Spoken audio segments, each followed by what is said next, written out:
It is always game day in Cleveland, brought to you by our friends at Smiley One and Bryant, Northeast Ohio's heating and cooling experts.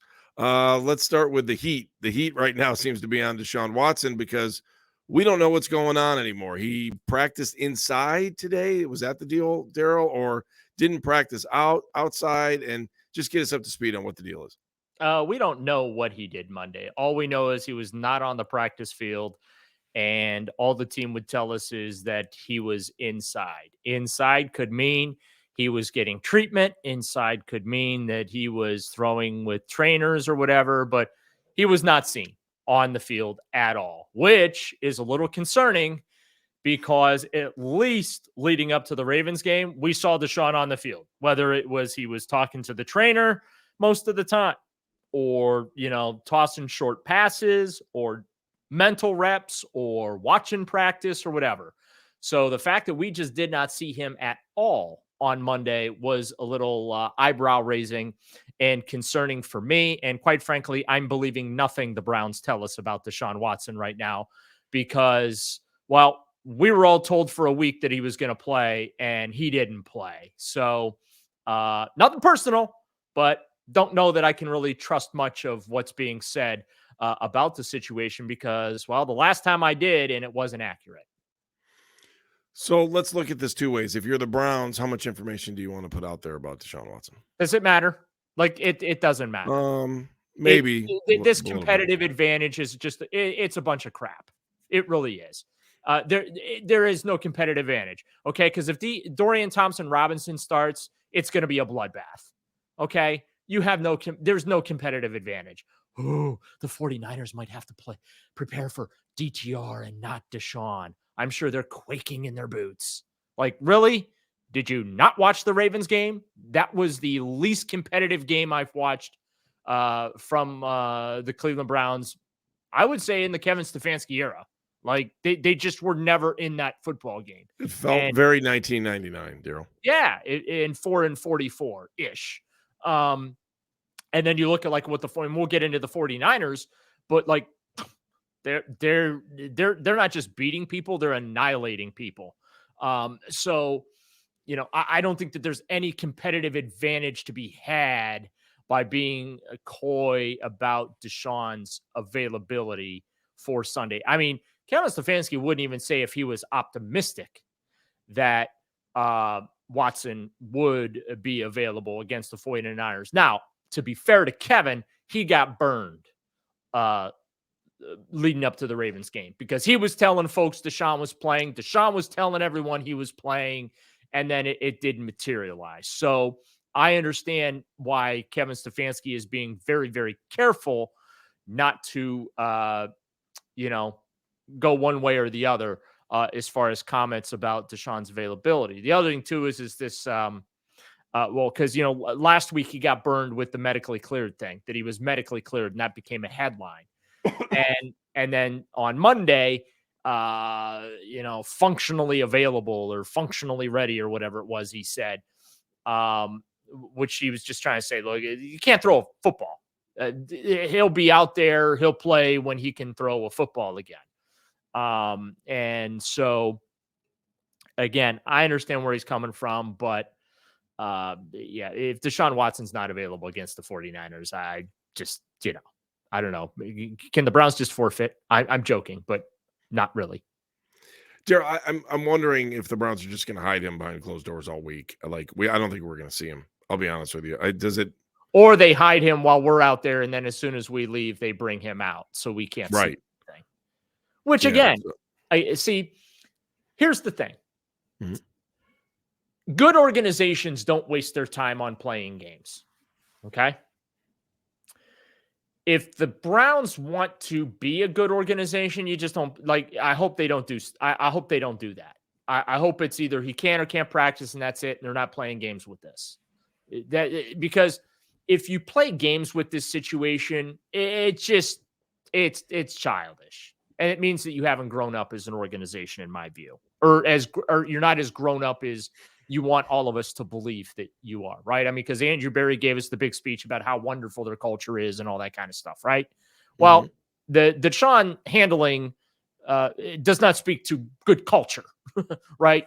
And a lot of that blame goes toward Deshaun and in his communications with everybody about how he's feeling and doing, and how that affects his availability. That's not all the Browns' fault. It is the Browns' fault because they believed him hook, line, and sinker, which they did again with Baker Mayfield as well. And we all know how that movie ended. Now, Deshaun isn't going anywhere. He's being paid very, very handsomely, but I do feel like that they are better served. I understand you don't want to get into medical specifics, but they're better served by not playing any games. If he can practice, let him practice. Let us see that he's practicing, and that is that.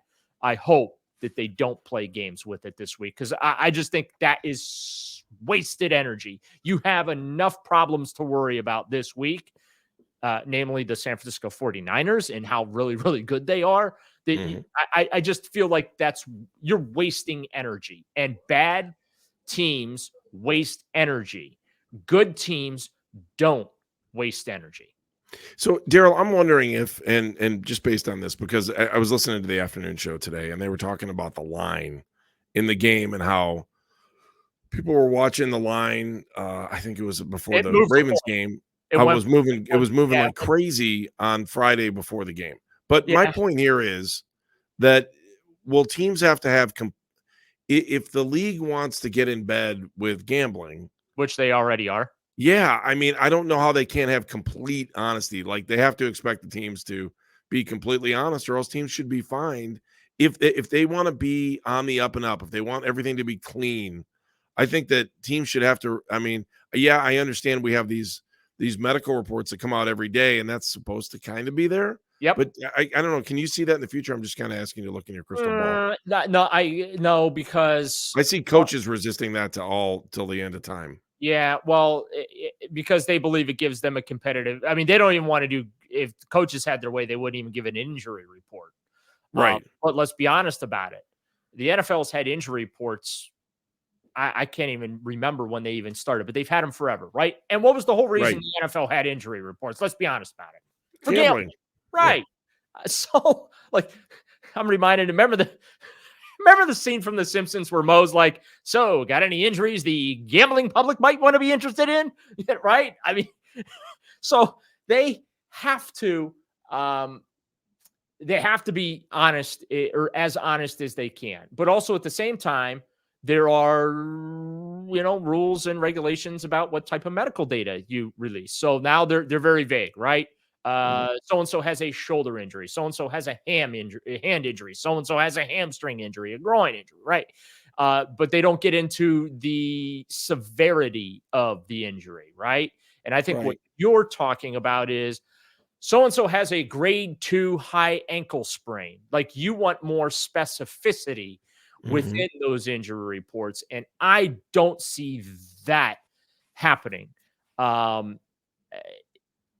With the volume of money that's involved, I hear you. I think that there is an argument to be made for those injury reports to be even more specific, right? Deshaun Watson has instead of just a right shoulder injury, it is this. Now, I've been told it's a muscular injury. There is no structural issue in the shoulder or whatever. So whatever is hurting his right shoulder, it's affecting his ability to throw.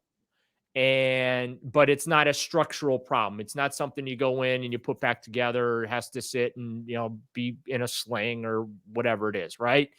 So, and some of those muscular injuries, Andy, there is no real timetable on them. Some might take a week. Some might take 10. It's all on how your body heals, right? Right. And so that is an interesting conversation, I think, to be had, as far as how specific teams should have to be with their injury reports. But again, as I said earlier, head coaches, man, Kevin Stefanski, same way. If he doesn't have to give an injury report, he doesn't want to give an injury report. That was the case today. He even said at some point after, I think, fielding his 40th Deshaun Watson question Monday afternoon, he just said, there'll be an injury report on Wednesday, like that, because that's what the NFL requires. They are not under any obligation to give an injury report on a Monday where, this is kind of like an extra practice, if that makes sense, coming out of No, that. it totally makes sense. All right, it's always game day in Cleveland. We're going to get more into this Deshaun Watson, what the quarterback situation looks like, what they can do moving forward, where they need to improve. There are a lot of questions to be asked about the Browns. And let's not forget, man, the Niners just look great on Sunday Night Football. And it looks like the Browns are walking right into a buzzsaw, especially this close to Halloween. Let's come back. We'll talk a little bit more. It's always game day in Cleveland.